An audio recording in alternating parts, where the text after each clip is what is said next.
بسم اللہ الرحمن الرحیم۔ السلام علیکم معزز طلباء کرام، آپ سب کیسے ہیں؟ آج ہم تفسیر بیضاوی کے سبق نمبر 316 کو پڑھیں گے، اور آج کے ہمارے سبق کا جو عنوان ہے وہ ہے سبحانہ کے لفظ کی تحقیق۔ آج کے سبق میں ہم لفظ سبحانہ کے حوالے سے لغوی، صرفی اور نحوی تحقیق کریں گے، اور اس کے ساتھ ساتھ لفظ سبحانہ کے حوالے سے جو معنوی صورت ہے وہ بھی، اس کی معنوی حیثیت کا بیان بھی سنیں گے۔ تو بہرحال آج کے ہمارے سبق کی جو عبارت ہے وہ سبحانہ مصدر کا غفرانہ سے شروع ہوتی ہے۔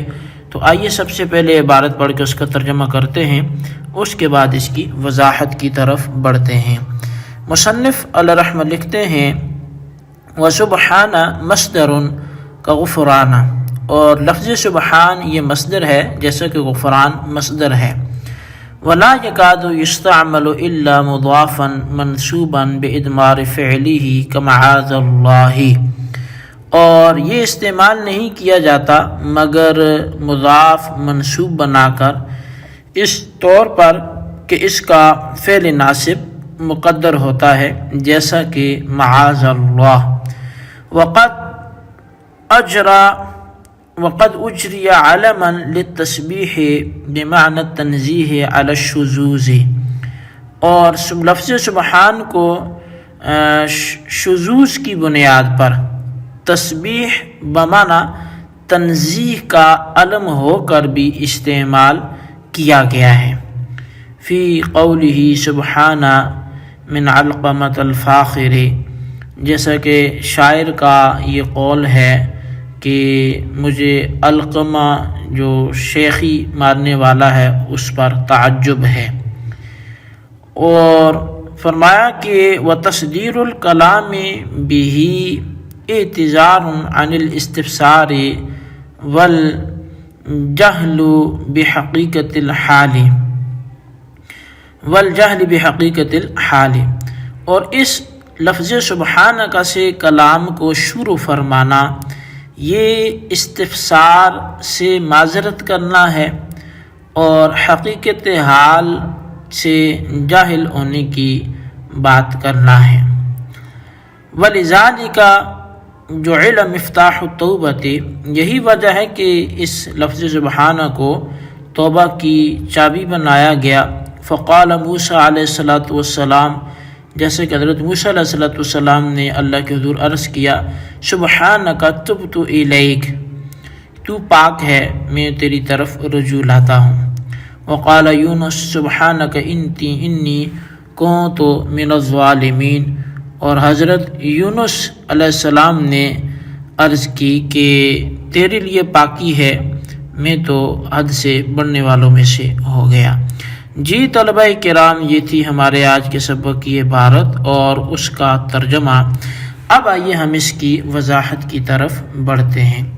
تو وہی جیسا کہ میں نے ابتداً عرض کیا کہ یہ دو باتوں کی وضاحت ہم اس عبارت سے حل کریں گے۔ ایک تو لفظ سبحان کی جو صرفی تحقیق ہے اس کو سمجھیں گے، اور دوسرا اس کی معنوی حیثیت کو بھی بیان کریں گے۔ صرفی اعتبار سے دیکھا جائے تو جو لفظ سبحان ہے یہ یا تو مصدر ہے یا پھر اسم مصدر ہے، یعنی مصدر ہے یا پھر علم مصدر ہوگا، اس کا مطلب یہ ہوا۔ اب قاضی صاحب فرماتے ہیں کہ مصدر ہے اور جو معنی سبحن یا تسبیح کے ہیں تو وہی معنی سبحان کے ہیں۔ اب جمہور علماء کے نزدیک یہ اسم مصدر ہے، علم مصدر کے طور پر اس کا استعمال وہ بہت قلیل اور شاذ و نادر ہے۔ اچھا، اب علم مصدر کا مفہوم یہ ہوگا کہ مصدر تسبیح جو تنزیہ کے معنی ہیں اس کے معنی میں یہ ہو، یعنی کہ جو تسبیح کا معنی ہے وہ کیا ہے؟ تنزیہ کا، پاک جاننا یا پاک ہونا، تو یہ اس کے معنی میں ہو۔ جب علم کے طور پر استعمال ہوگا تو اس کے لیے سبحان کا لفظ لایا جائے گا۔ اس صورت میں علمیت اور الف نون زائدہ تان کی وجہ سے جو لفظ سبحان ہے یہ غیر منصرف ہوگا، اور پہلی دو صورتوں میں یہ منصرف ہوگا۔ اب قاضی صاحب نے فرمایا کہ سبحان ہمیشہ مضاف منصوب ہو کر استعمال ہوتا ہے، اور اس کو نصب دینے والا وہ فعل مقدر ہوتا ہے، خواہ وہ فعل مجرد سبح سبحانا مقدر مانا جائے، یا پھر وہ خواہ سبح سبحانا یعنی تفعیل سے اس کو مقدر مانا جائے۔ مجرد کی تقدیر پر معنی اس کے یہ ہوں گے کہ اللہ تعالی نقائص اور مساوی سے دور ہے، یعنی نقص سے پاک ہے، برابری امپلگی سے پاک ہے، اور مزید فی اگر ہو سبح، پھر اس کے جو تقدیری معنی ہوں گے وہ یہ ہوں گے کہ بندہ اللہ تعالیٰ کو نقائص سے اور خامیوں سے دور سمجھتا ہے یا دور بیان کرتا ہے۔ اچھا، اب سبح اللہ سبحانا میں جب فعل کو حذف کیا گیا تو مصدر کو مفعول بہ کی جانب مضاف کر دیا گیا۔ اب سبح اللہ سبحانا، اب اہل عربیت یہ کہتے ہیں کہ اس طرح کے حذف اور اضافت سے پھر جو فائدہ ہوتا ہے وہ ہمیشگی والے معنی پیدا ہوتے ہیں، دائمی معنی پیدا ہوتے ہیں، یعنی بندہ کسی مخصوص زمانے میں اپنے معبود کی پاکی کو نہیں بیان کر رہا، بلکہ یہ اس کا عمل جو ہے وہ دائمی اور تسلسل کے اعتبار سے ہے۔ اچھا، جو سورہ سبحانہ کا میں اختیار کی گئی وہی سارے قواعد، وہی سارے انداز وہ معاذ اللہ میں بھی اختیار کی گئی ہیں، یعنی اس کی اصل کو اگر دیکھا جائے تو سبحانہ کا میں جیسے وہ سبح سے یا سبح سے یہ مفعول ہے، تو اسی طرح معاذ اللہ میں جو یہ معاذ ہے یہ اعوذ باللہ سے مفعول واقع ہوگا۔ اچھا، علم تسبیح کے طور پر، یعنی یہ اگر تسبیح کا علم ہو لفظ سبحان، تو سبحان یہ ایک شعر میں بھی استعمال ہوا ہے، اور وہ شعر جو ہے وہ ایک عرب کا مشہور جو شاعر ہے عاشی کا ہے۔ وہ عاشی اور جو اس کا بھائی علقمہ تھا، یہ ان کا ایک چچا زاد تھا، وہ پہلے آیا عاشی کے پاس، تو عاشی جو ہے وہ اس نے چچا زاد بھائی نے آ کر اس سے پناہ طلب کی کہ مجھے اپنے پاس ٹھہرا، تو اس نے یہ بات کہی کہ میں تو تجھ کو ٹھیک ہے پناہ دے دیتا ہوں۔ تو اس نے پوچھا تو مجھے کس چیز سے پناہ دے گا؟ تو اس نے کہا میں ہر کالے سرخ اور ہر چیز سے، مطلب یہ کہ اس نے بولا تھا ہر احمر و اسود سے، یعنی سب کالے اور تجھے سرخ سے پناہ دوں گا، یعنی کوئی تجھ پر داغ نہیں لگنے دوں گا۔ تو اب عاشی نے اس سے پوچھا تھا، وہ آنے والے نے پوچھا تھا کہ تو مجھے موت سے بھی پناہ دے سکتا ہے؟ تو اس علقمہ نے کہا کہ نہ جی، میں تجھے موت سے پناہ نہیں دے سکتا۔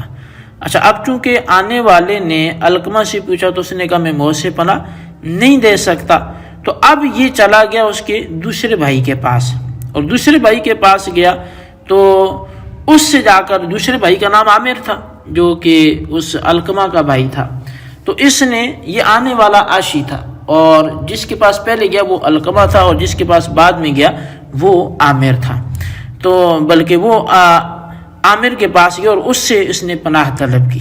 تو عامر نے کہا کہ میں تجھے ہر سرخ اور کالے سے پناہ دے سکتا ہوں، تو خیر اس سے بھی اس نے موت کی بات کی، تو اس نے کہا ٹھیک ہے میں تجھے موت سے بھی پناہ دے دوں گا۔ تو اس نے کہا موت سے کیسے دے گا؟ تو اس نے کہا کہ اگر تو کسی کے پاس جا کے قتل کر کے آ جاتا تو میں تیری دیت دوں گا۔ تو یہ اس کے پاس ٹھہر گیا۔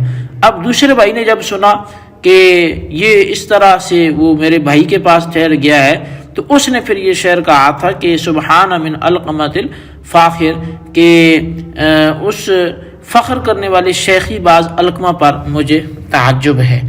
اب یہاں پہ اس شعر سے سبحان کے علم ہونے پر استدلال اس طرح کیا گیا کہ شعر میں سبحان غیر منصرف استعمال ہوا ہے، اور غیر منصرف ہونے کی بنیاد علمیت ہی ہو سکتی ہے۔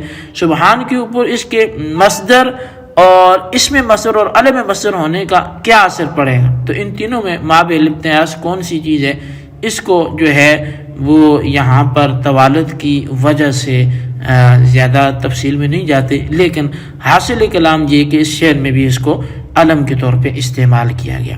اچھا، تصدیر الکلام بھی سے اس لفظ سبحان کی معنوی حیثیت کا وہ بیان ہے، اور معنوی اعتبار سے یہ ہے کہ سبحان کا جو لفظ ہے یہ عذر خواہی کے لیے، یعنی معافی طلب کرنے کے لیے بھی استعمال ہوتا ہے.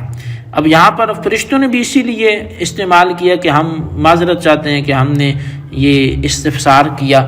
اور پھر اللہ تبارک و تعالیٰ کے کلام سے دو آیتیں مثال کے طور پر پیش کی گئی، ایک حضرت موسیٰ علیہ السلام کا قول، دوسرا حضرت یونس علیہ السلام کا قول، کہ انہوں نے بھی اپنی دعاؤں میں سبحانہ کے الفاظ کا استعمال کیا. تو یہ معافی کے معنی میں بھی معنوی طور پر استعمال ہوتا ہے. جی طلبہ کرام، یہ تھی ہمارے آج کے سبق کی عبارت، ترجمہ اس کی وضاحت.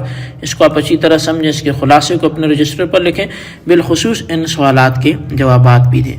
سوال نمبر 1 یہ ہے کہ سبحان یہ مصدر ہے یا اسم عالم مصدر ہے، کیا ہے، اس کی وضاحت کریں. اور سوال نمبر 2 یہ ہے کہ اس کا معنوی استعمال کیا ہے، وہ بھی تحریر کریں. اللہ تبارک و تعالیٰ سے دعا ہے جو کچھ ہم نے پڑھا سنوں سے یاد رکھنے کی توفیق نصیب فرمائے. آمین بجاہ النبی الامین صلی اللہ علیہ وسلم.